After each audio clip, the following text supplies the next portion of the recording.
এরকম বামপন্থী ফ্রন্ট সরকারের সময়তে একটা পদক্ষেপ, একটা ঘটনা হয়নি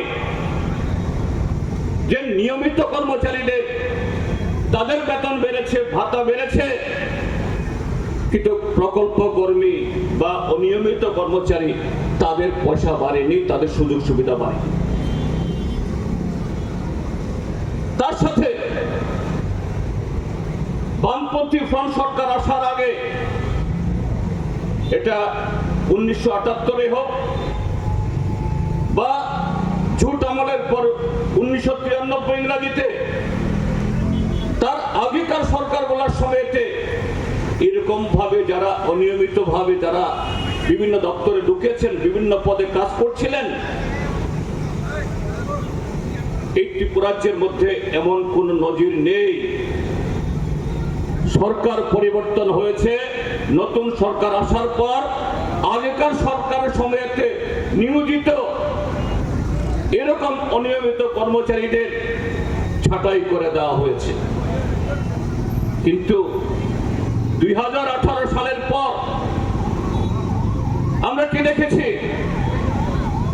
শত শত এরকম অনিয়মিত কর্মচারী পঞ্চায়েতের মাধ্যমে যারা বেতন পেতেন, পাম্প অপারেটর,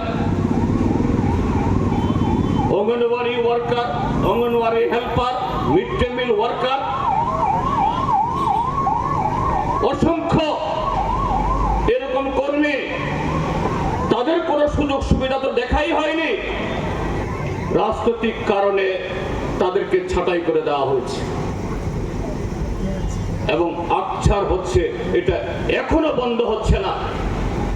শুধু ছাঁটাই করে দেওয়া না, ছাঁটাই করে না দেওয়া হলেও দূর দূরান্তে বদলি করে দেওয়া হচ্ছে, যাতে সেখানে গিয়ে এই অল্প আয়ে অল্প পয়সায় তারা যাতে তার এই চাকরি না করতে পারে, বাধ্য হয়ে চাকরি ছাড়তে বাধ্য।